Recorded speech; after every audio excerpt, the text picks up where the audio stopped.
What is going on, everybody? The college football season is almost here. And through the off season, I have done a ton of predictions. But in this video, I want to sum up my top 25 boldest predictions for the 2025 college football season. I'm going to rank them from number 25, the least boldest, to number 1, the most boldest. I'm going to go through each bold prediction and break it down. So without further ado, let's get into my bold predictions for 2025. Starting off at number 25, it's a pretty simple one. I think Arkansas misses a bowl game. That might not be a hot take, but I also added on that I think Sam Pittman gets fired. And I didn't add this on, but I could see Bobby Petrino or hot take, Rhett Lashlee taking over that head coaching position because Rhett Lashlee has ties with Arkansas. And maybe he wants a bigger job than SMU. We'll see, but I'd say it's more likely for Bobby Petrino. Regardless, I don't trust this Arkansas team and that defense or the offensive line. There's too much on the shoulders of Taylon Green, and I just don't trust Sam Pittman as head coach. I think they have a losing season and he gets fired. At number 24, it's pretty simple again. I think Boise State has the same season they had last season. I think they go 12-1, win the Mountain West, and make the playoffs. But I also think Sire Gaines will be a 1,000-yard back. I don't think he'll be on the level of Ashton Jeanty, but they're going to give him a lot of carries. I think he is a talented young back, and I think he will emerge for that Boise State offense. The offensive line is just way too good. The defense is only going to get better, so I expect another very good season for them, and I cannot trust any other Group of 5 team over Boise State. So I do think Boise State goes 12-1 once again.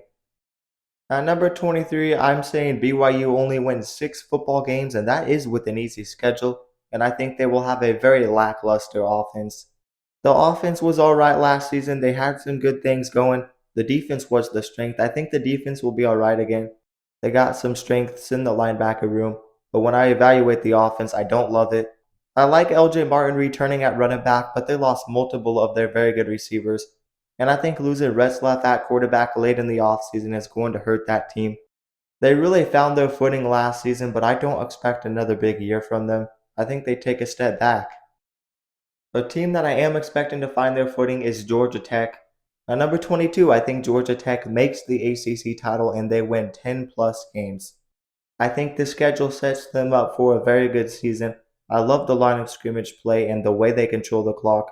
They really had a great end to last season minus the Vanderbilt loss. They didn't have all their players playing in that game. Haynes King specifically was out, but they almost beat Georgia. They were just a tough team last season, and I love Brent Key as head coach. I think they're going to be able to grind out some wins next season with the easy schedule. They return Haynes King and Jamal Haynes at running back. They add a 1,000-yard receiver in Eric Rivers, and I think the defense will be solid as well. So I do think Georgia Tech goes to the ACC title and wins 10-plus games. At number 21, I think Louisville starts 9-0 on the season. They just have a very easy schedule. And I also think Isaac Brown runs for 1,500 yards on the season. I love that offense with Isaac Brown leading at running back. He went off as a true freshman last season, and they got a lot of continuity returning, and they add Miller Moss at quarterback. The offense is going to be very good. I think it leads them to a 9-0 start. I like Jeff Brom as a head coach as well, and they continue to do their thing in the portal. At number 20, this is one of my biggest predictions on this video. I think Penn State wins the Big Ten and the national championship. I just can't get away from the quote, "You can't win the big games." It's the same thing over and over again. They can't even explain anything. All they say is he can't win the big games, and it gets old. This is a team that returns 4 starting offensive linemen.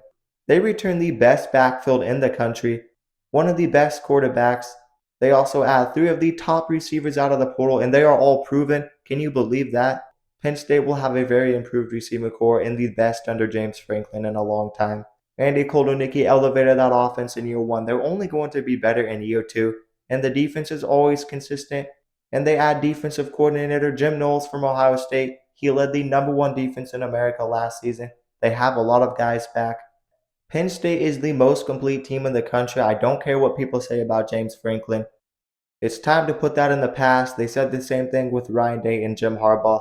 Be ready for him to prove a lot of people wrong next season.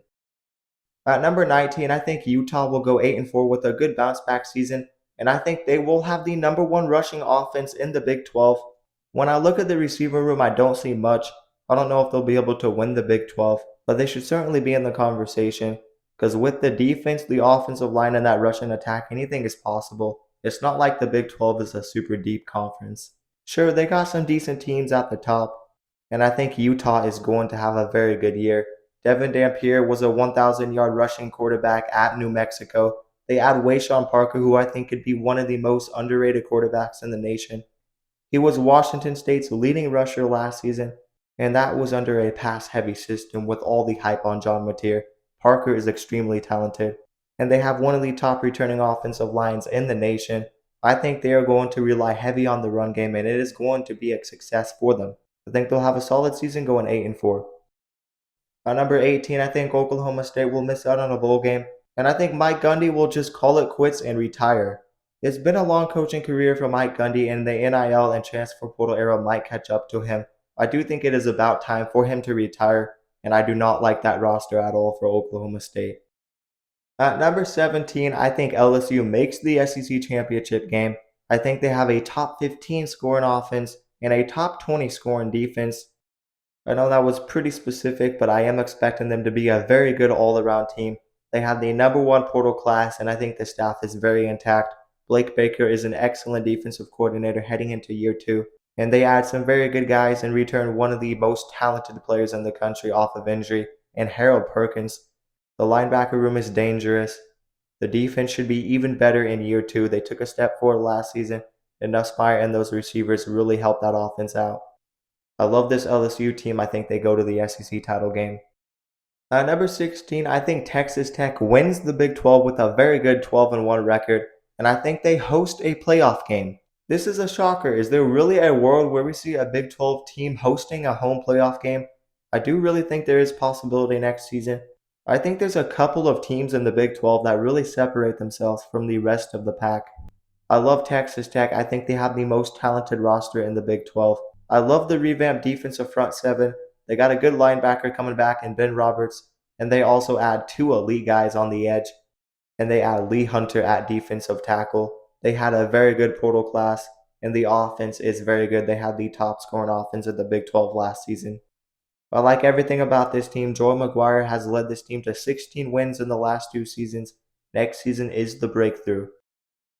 At number 15, my bold prediction is simply this. Vanderbilt actually takes a step forward. I have them going 7-5 to be specific.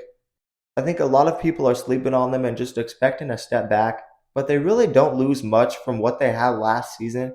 They had some solid wins and they were competitive, and they got some home games on the schedule that are winnable. They are still having construction done at their stadium, and that can make it tough for other teams.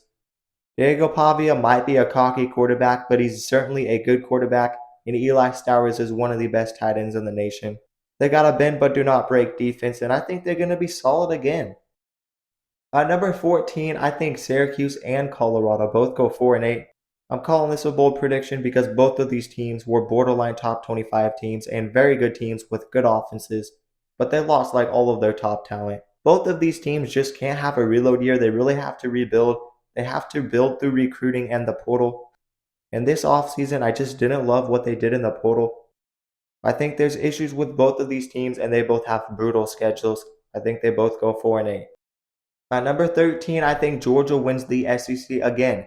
And get this, I think they have a 1,000 all-purpose yard receiver in Zachariah Branch, the transfer from USC. I have just been waiting to see Zachariah Branch explode.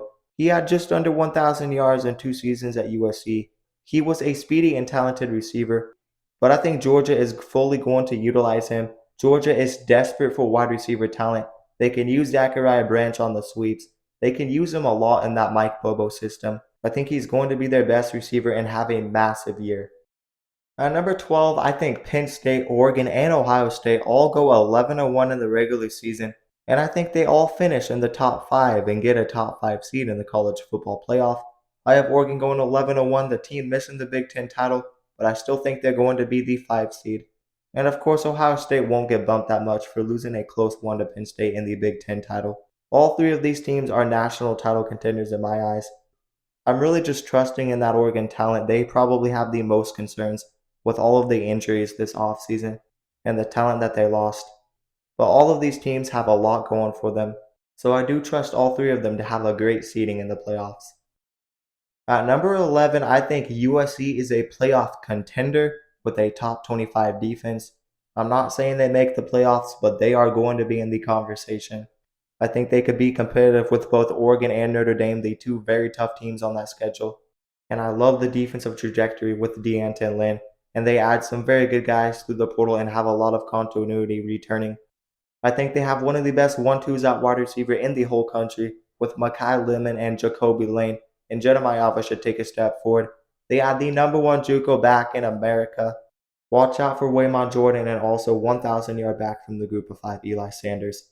This is a very talented team. They lost a ton of one-possession games. If you really think about it, they weren't much different from Illinois.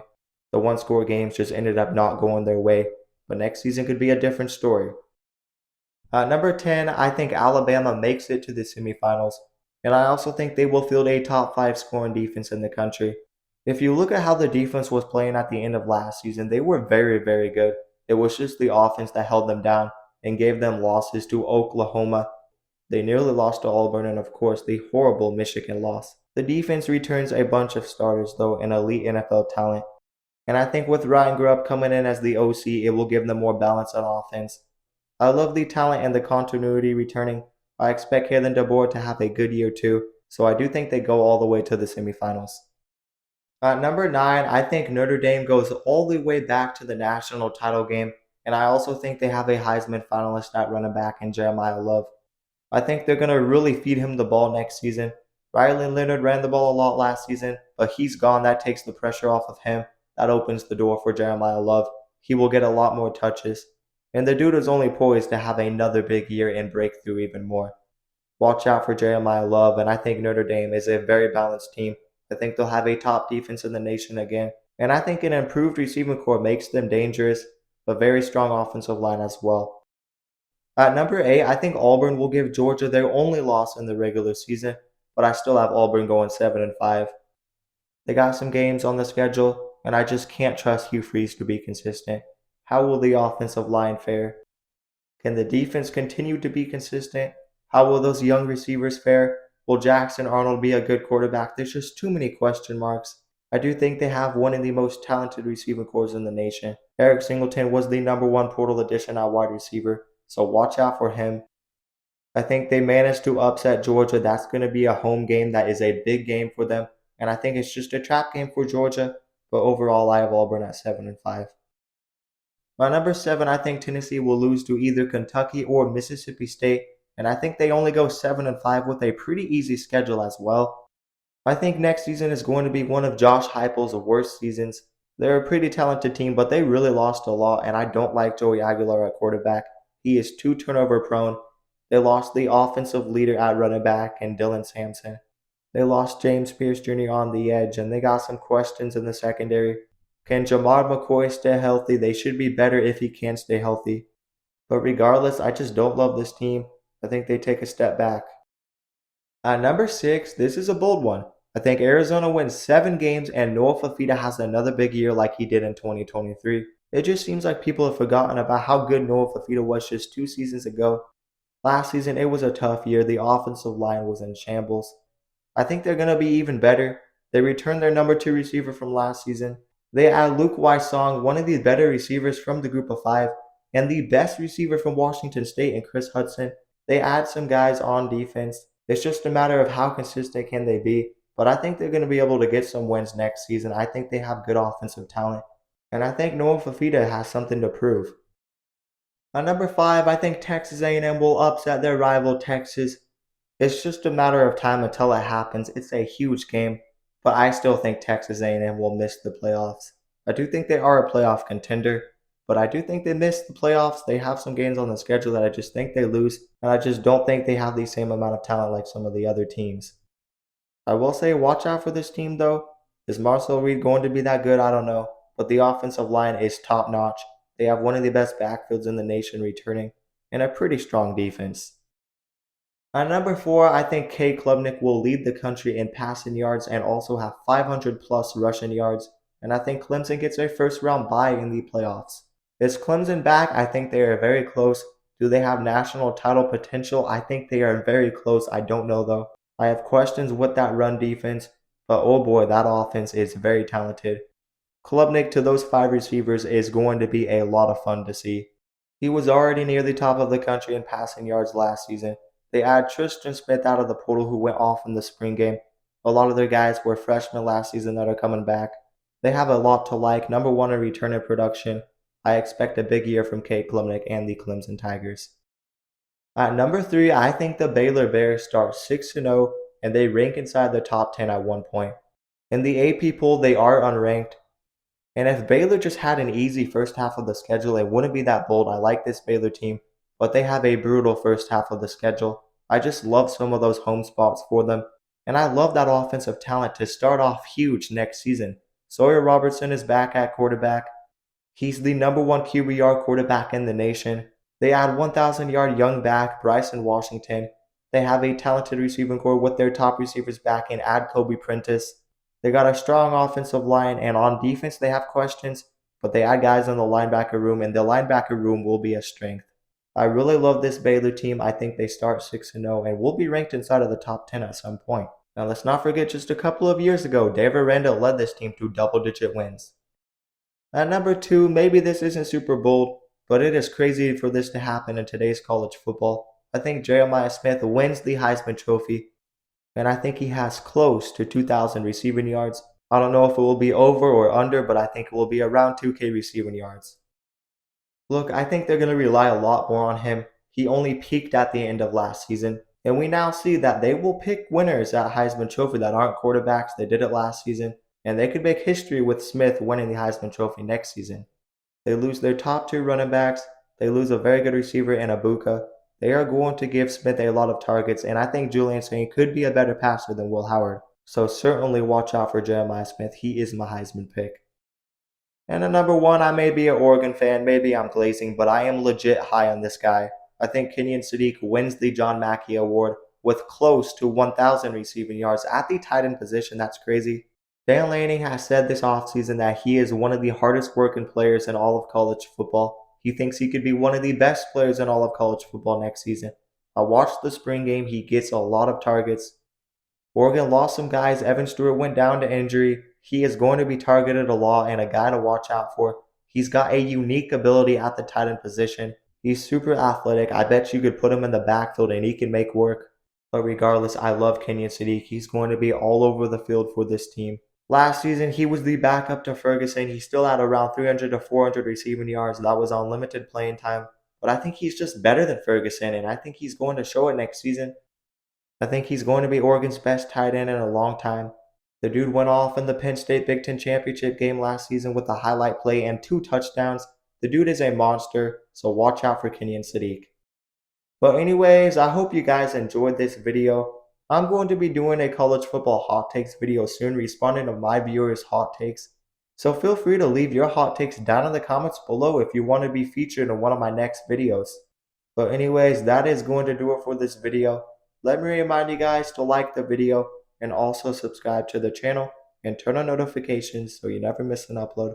And if you guys love college football, then you'll love this channel because we basically cover everything on this channel. And we upload a ton of college football content, so definitely consider subscribing. And also consider checking out my socials down in the description below. But that is going to do it, guys, and peace out.